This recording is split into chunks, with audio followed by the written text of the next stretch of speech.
జంజీయ ఆందోళనతో నేపాల్లో రాజకీయ సంక్షోభం ఏర్పడింది. నేపాల్ ప్రధాని కేపీ ఓలీ రాజీనామా చేశారు. హింసాత్మక ఘటనల నేపథ్యంలో సైన్యం సూచనలో ఆయన ప్రధాని పదవి నుంచి తప్పుకున్నారు. సాయంత్రం కొత్త ప్రధాని ప్రకటించే అవకాశం కనిపిస్తుంది. ఇప్పటికే వరుస ఆందోళనలతో మంత్రులు కూడా రాజీనామా చేశారు.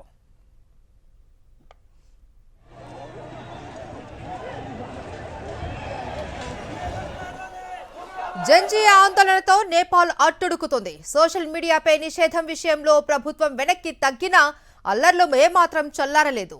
రాజధాని ఖాట్మండు సహా పలు జిల్లాలలో హింసాత్మక ఘర్షణలతో తీవ్ర ఉద్రిక్త పరిస్థితులు నెలకొన్నాయి. ఆందోళనకారులు నేపాల్ పార్లమెంటు భవనంలోకి ప్రవేశించి విధ్వంసం సృష్టించారు. ప్రధాని కేపీ శర్మ ఓలీ నివాసం, క్యాంప్ ఆఫీస్కు నిప్పు పెట్టారు. అధ్యక్షుడు రామచంద్ర పౌండెల్ నివాసాన్ని ఆక్రమించి విధ్వంసానికి పాల్పడ్డారు.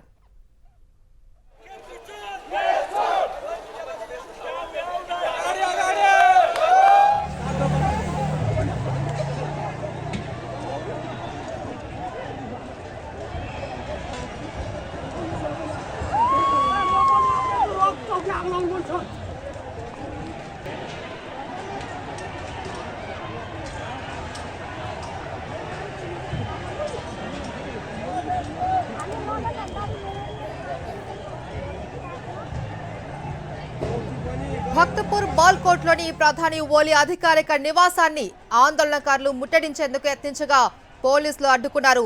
పోలీసుల కాల్పుల్లో పలువురు గాయపడ్డారు. పలువురు మంత్రుల నివాసాలకు నిరసనకారులు నిప్పంటించారు. నేపాల్ కాంగ్రెస్ అధ్యక్షుడు షేర్ బహదూర్ దేవుబా నివాసాన్ని చుట్టుముట్టిన ఆందోళనకారులు ఆయన ఆస్తులను దహనం చేశారు.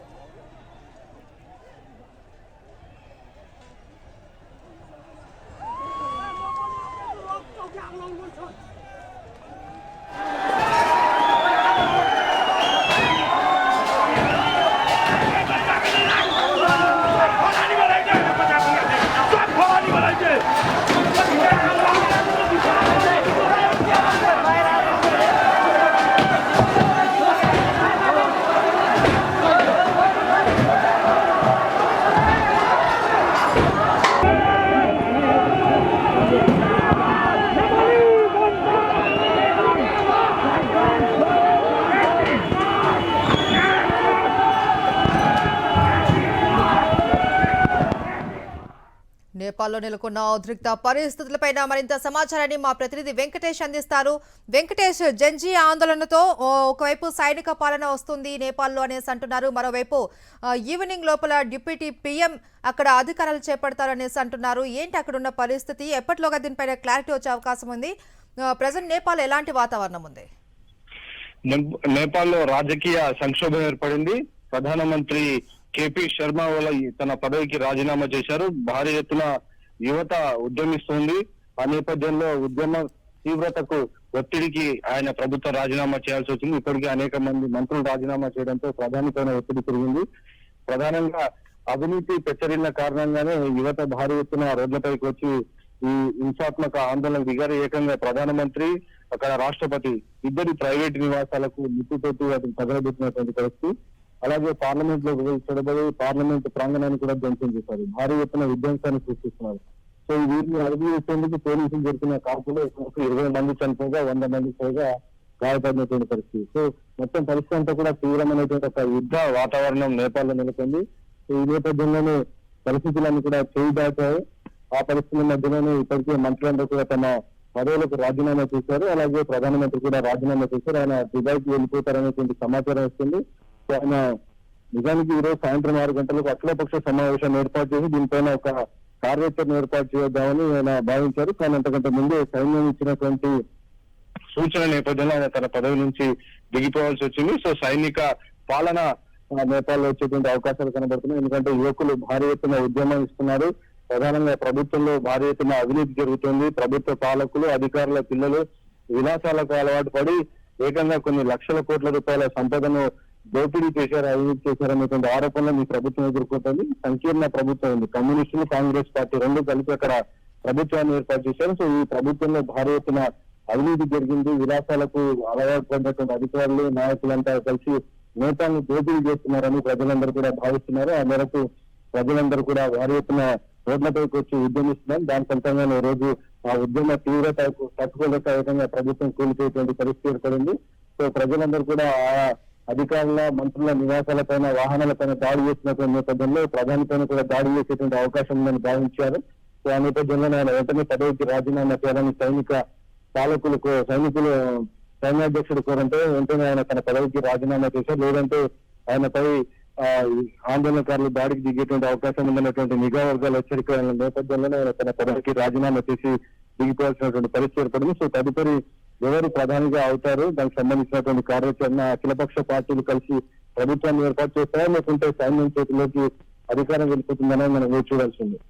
అయితే వెంకటేష్, ఈ నిరసన నేపథ్యంలో నేపాల్లోని భారతీయుల విషయంలో కూడా ఆందోళనలు నెలకొన్నాయి. మరి వారి పరిస్థితి ఎలా ఉంది? దీనిపైన ఇండియన్ అధికారులు ఏమంటున్నారు? నేపాల్లో ఉన్న భారతీయులందరూ కూడా అప్రమత్తంగా ఉండాలని విదేశాంగ శాఖ అడ్వైజరీ జారీ చేసింది. స్థానికంగా ప్రభుత్వం ఇచ్చేటువంటి సూచనలకు అనుగుణంగానే పౌరులు మర్చిపోవాలని, ఎక్కడ పడితే అక్కడ బహిరంగ ప్రదేశాల్లో ఆందోళన జరుగుతున్నటువంటి ప్రదేశాల్లో తిరగొద్దని ఇప్పటికే సూచనలు జారీ చేసింది. స్థానికంగా ఉన్నటువంటి ప్రభుత్వ అధికారులు ఇచ్చేటువంటి సూచనలకు అనుగుణంగానే భారతీయులు అక్కడ తమ కార్యకలాపాలు నిర్వహించాలి తప్ప బయటికి రావద్దని ఇప్పటికే భారత విదేశాంగ శాఖ అడ్వైజరీ జారీ చేసింది. అయితే దుబాయ్ వెళ్ళడానికి ఓలీకి నేపాల్ ఆర్మీ కూడా సహకరిస్తుంది. ఓలీ దుబాయ్కి వెళ్ళిపోతారనేసి వార్తలు వినిపిస్తున్నాయి. ఖచ్చితంగా ఇది బంగ్లాదేశ్ ప్రధాని షేక్ హసీనా తరహాలోనే ఇక్కడ కూడా శర్మా ఓలీ కూడా దేశాన్ని విడిచి వెళ్ళిపోయేటువంటి పరిస్థితి కనబడుతుంది. ఎందుకంటే ఆయన పైన కూడా దాడి జరిగేటువంటి అవకాశం ఉందని అంచనా వేస్తున్నారు. సో ఆ నేపథ్యంలో ఆయనను సురక్షితంగా తనను దేశం నుంచి దాటిస్తేనే పదవికి రాజీనామా చేశానని ఆయన చెప్పినట్టు తెలిసింది. సో ఆ నేపథ్యంలోనే ఆర్మీ యొక్క సహకారంతో ఆయన దేశం విడిచి బయటికి పారిపోయేటువంటి అవకాశం కనబడుతుంది. ఆయన దుబాయ్ వెళ్తారనేటువంటి సమాచారం వస్తుంది. దీని మేరకు ఇప్పటికే తనకు సంబంధించినటువంటి విమానాన్ని కూడా సిద్ధం చేసుకున్నట్టుగా సమాచారం వస్తుంది. సో ఏ క్షణమైనా ఆయన దేశం విడిచి పారిపోయేటువంటి అవకాశాలు కనబడుతున్నాయి. ఆ మేరకు సైనిక సహకారాన్ని ఆయన కోరుతున్నారు. సో సైన్యం ఇచ్చినటువంటి సూచనలకు అనుగుణంగానే ఆయన కొద్దిసేపటి కిందట తన పదవికి రాజీనామా చేశారు. సో ఆయన దేశం విడిచి వెళ్ళిపోయేటువంటి అవకాశాలు స్పష్టంగా కనబడుతున్నాయి.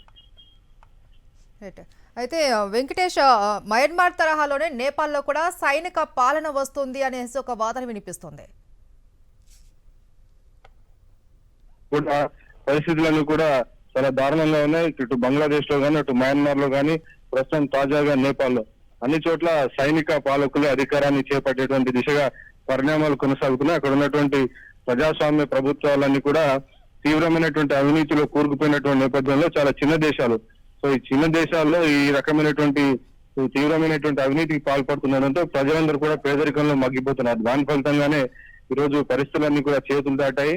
విపక్ష పార్టీలన్నీ కూడా ఈ యువత వెనుక ఉండి యువతను ఈ ఆందోళన పదాన్ని పట్టించాయి. ఒక దశలో ఈ యువత ముసుగులో చాలా పెద్ద ఎత్తున అరాచక శక్తులు కూడా అందులోకి జొరబడ్డాయనేటువంటి వినిపిస్తుంది. సో అందులో భాగంగానే ఈ అరాచక శక్తులు ఏకంగా ప్రధానమంత్రి, రాష్ట్రపతి సంబంధించినటువంటి ప్రైవేటు నివాసాలను కాల్చివేశారు. అనేక చోట్ల ఆస్తులను, ప్రైవేటు వాహనాలను, అలాగే అనేక మంది అధికారుల వాహనాలను కూడా దగ్ధం చేస్తున్నటువంటి పరిస్థితి. అధికారులను కూడా వెంబడించి వారిని కొట్టేటువంటి ప్రయత్నం చేస్తున్నారు. సో అధికారులు, నాయకులు కలిసి భారీ ఎత్తున ప్రజాధనాన్ని లూటీ చేశారని నేపాల్ ప్రజలు భావిస్తున్నారు. సో అందులో భాగంగానే ఈ రకమైనటువంటి ప్రజల నుంచి పెద్ద ఎత్తున తిరుగుబాటు కొనసాగుతుంది. Right, thank you Venkatesh.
నేపాల్లో నెలకొన్న ఉద్రిక్త పరిస్థితులు ఏ స్థాయిలో ఉన్నాయో అర్థం పట్టే దృశ్యాలు మనం సాక్షి టీవీ స్క్రీన్ మీద చూస్తూ ఉన్నాం.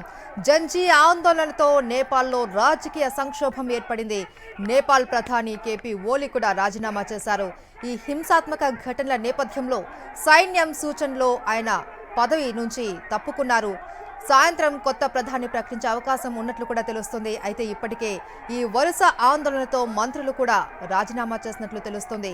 జంజీ ఆందోళనతో నేపాల్ అట్టుడుకుతున్న దృశ్యాలు మనం చూస్తున్నాం. ఎంత ఉద్రిక్తకరంగా ఉన్నాయో ఎక్కడికక్కడ యువతంతా కూడా రోడ్ల మీదకి వచ్చి తమ నిరసనలు వ్యక్తం చేస్తూ ఉన్నారు. చూస్తున్నాం, పలు ఇళ్లను కూడా వారు నిప్పు పెట్టారు. సోషల్ మీడియాపై నిషేధం విషయంలో ప్రభుత్వం వెనక్కి తగ్గినప్పటికీ కూడా అల్లర్లు మాత్రం ఏమాత్రం చల్లారలేదు. రాజధాని ఖాట్మండు సహా పలు జిల్లాలలో హింసాత్మక ఘర్షణలతో తీవ్ర ఉద్రిక్త పరిస్థితులు నెలకొన్నాయి. ఆందోళనకారులు నేపాల్ పార్లమెంటు భవనంలోకి ప్రవేశించి విధ్వంసాన్ని సృష్టించారు. ఇక ప్రధాని కేపీ శర్మ ఓలీ నివాసం అలాగే క్యాంప్ ఆఫీస్కు నిప్పు పెట్టిన దృశ్యాలు మనం చూస్తున్నాం. సాక్షి స్క్రీన్ మీద అధ్యక్షుడు రామచంద్ర పౌడల్ నివాసాన్ని ఆక్రమించి విధ్వంసానికి పాల్పడ్డారు నేపాల్ ప్రజలు. ఇక భక్తపూర్ బాల్కోట్లోని ప్రధాని ఓలీ అధికారిక నివాసాన్ని ఆందోళనకారులు ముట్టడించేందుకు యత్నించారు.